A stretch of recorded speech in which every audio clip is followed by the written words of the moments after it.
Utah court blocks federal candidate age limit from the ballot. Hi, I'm Phillip Blumel. Welcome to No Uncertain Terms, the official podcast of the Term Limits movement. This is episode number 242, published on July 15th, 2024. Your sanctuary from partisan politics. A few weeks ago on the podcast, we were congratulating activist Jared Hendricks and North Dakota voters generally for passing an initiative placing age limits on Congress members elected from that state.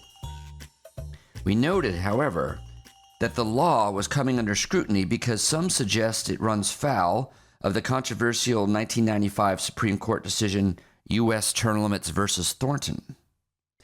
I suggested it might be possible that the split 5-4 Thornton decision might be headed back to the Supreme Court for a review.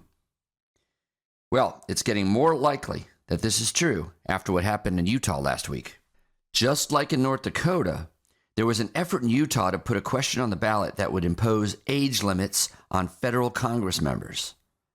Unlike in North Dakota, this won't make it to the ballot. In a unanimous decision, the Utah Supreme Court upheld a lower court ruling that the age limit violated the U.S. Term Limits versus Thornton decision, and the vote was canceled. Some background.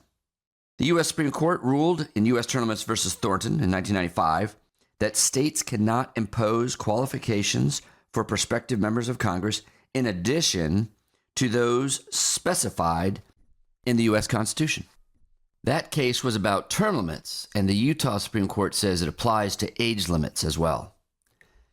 Justice Clarence Thomas, who is still on the Supreme Court, wrote the brilliant dissent in Thornton that argued that while the Constitution does specify a few minimum qualifications for Congress, there's no suggestion that this list prohibits other qualifications that the states might provide. He argued that the states have this power under the 10th Amendment. Now, we at U.S. Term Limits would add that term limits are not a qualification, they are a ballot access requirement, but I digress. The U.S. Term Limits versus Thornton decision invalidated the term limits referenda passed by voters in 23 states in the early 1990s that term limited their congressional delegations. One notable part of the Utah court decision specifically addresses the possibility that the U.S. Supreme Court revisit the case. The sponsors referred to here are the defenders of the age limit. Quote, on appeal, the sponsors maintain that Thornton should be overruled because its prohibition on state-created qualifications for federal office holders violates the 10th Amendment of the U.S. Constitution.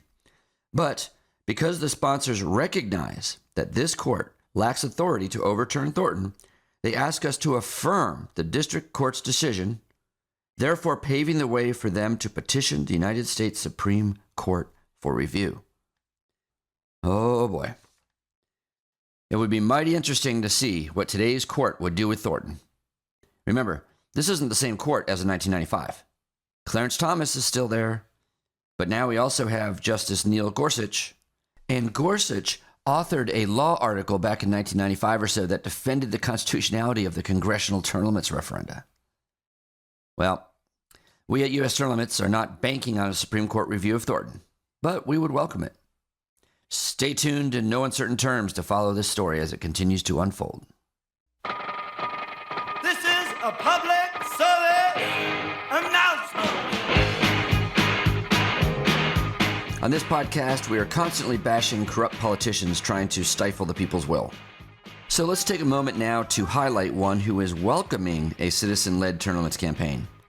This clip is from KSLA News 12 in Bossier City, Louisiana.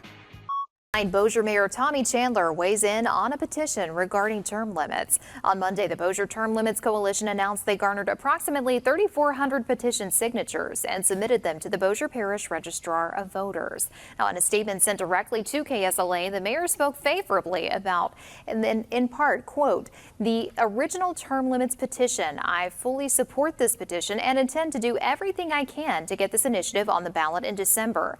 I have not wavered in my support for term limits, and I am committed to allowing every citizen in Bossier City the chance to vote on this issue.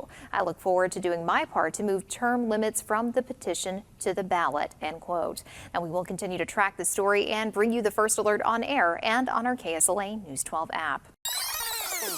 Okay, great. Now that we got that out of the way, let's bash a corrupt politician. Let me start out by saying that if a politician ever tells you that he or she is endorsed by U.S. term limits, don't believe it. U.S. term limits does not endorse candidates. We will educate voters whether a politician signs a term limits pledge or refuses to sign a term limits pledge, or signs a term limits pledge and then reneges on it. But this is factual information about a single issue and not an endorsement of any politician's overall program or record.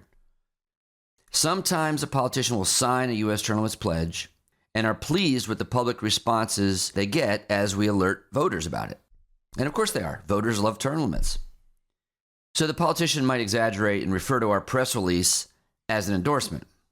Now, we've seen this happen, and we'll contact the politician and we'll straighten them out. We appreciate you signing and living up to your word, but keep in mind this is not an endorsement. All right. Now, if a politician named State Senator Justine Wadsack tells you she's endorsed by U.S. term limits, she isn't exaggerating. She's not making a mistake. She's lying.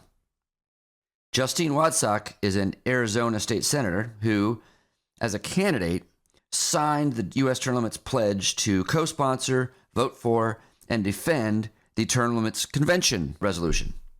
This is the state-level resolution calling for a national amendment proposing convention under Article 5 of the U.S. Constitution limited to the subject of congressional term limits. We inform voters of this fact that she signed it, as this is our job. She liked that. We have polling from 2022 that shows about 75% of Arizonians support congressional term limits. Once in office, the term limits convention bill came to a vote in the Arizona State Senate. Now, if the Arizona legislature had passed it, it would be the 9th state to have done so. We knew it would be close, but we thought Arizona could be a winner. After all, so many legislators signed a pledge to support the legislation. It just narrowly lost. Senator Wadsack was part of the reason. She broke her signed pledge and voted no. And then, defending herself against a Republican primary challenger, Vince Leach, this year, she claimed that U.S. term limits endorsed her. Endorsed her! Wadsack lied to voters when she signed the pledge. She lied to voters claiming she was a term limits supporter endorsed by U.S. term limits. Well, we didn't endorse her. And we are not retracting our endorsement now. We are simply informing the voters of these facts. That is our job. Next, does youthful energy drive better outcomes? Term limit supporters cite the importance of youthful enthusiasm, broader outside experience, and new ideas that come into office with freshman legislators. Opponents often counter that the loss of specialized experience as veteran legislators leave is too high a price to pay. Well, it's interesting that such debates often swirl even among professions where term limits would not be appropriate. Take education, for instance. It sounds plausible that losing a swath of longtime veteran teachers would hurt educational results as younger, less experienced teachers take the helm. But I ran into a study that suggests this is not the case. Cornell's Maria Fitzpatrick and Michael Leuvenheim published a study in 2013 that looks at the results of Illinois schools that offered early retirement incentives in the 1990s. As the number of veterans decreased, the study found that, quote, the program did not reduce test scores. Likely, it increased them, with positive effects most pronounced in lower schools in terms of socioeconomic status. Among other explanations, the blog Freakonomics suggested one reason for this result that mirrors what we see in legislatures. Quote, teachers that are near retirement may put forth less effort than younger teachers or may be less trained in modern pedagogical practices, close quote. That is, energy and new ideas matter. Who knew? Like the show? You can help by subscribing and leaving a 5-star review on both Apple and Spotify. It's free. Thanks for joining us for another episode of No Uncertain Terms. The term limits convention bills are moving through the state legislatures. This could be a breakthrough year for the term limits movement. To check on the status of the term limits convention resolution in your state, go to termlimits.com/takeaction. There, you will see if it has been introduced and where it stands in the committee process on its way to the floor vote. If there's action to take, you'll see a Take Action button by your state. Click it. This will give you the opportunity to send a message to the most relevant legislators, urging them to support the legislation. They have to know you are watching. That's termlimits.com/takeaction. If your state has already passed the Term Limits Convention resolution, or the bill's not been introduced in your state, you can still help. Please consider making a contribution to U.S. term limits. It is our aim to hit the reset button on the U.S. Congress, and you can help.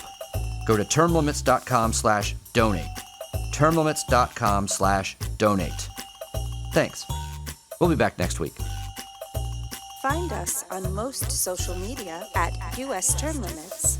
Like us on Facebook, Twitter, YouTube, Instagram, and now LinkedIn.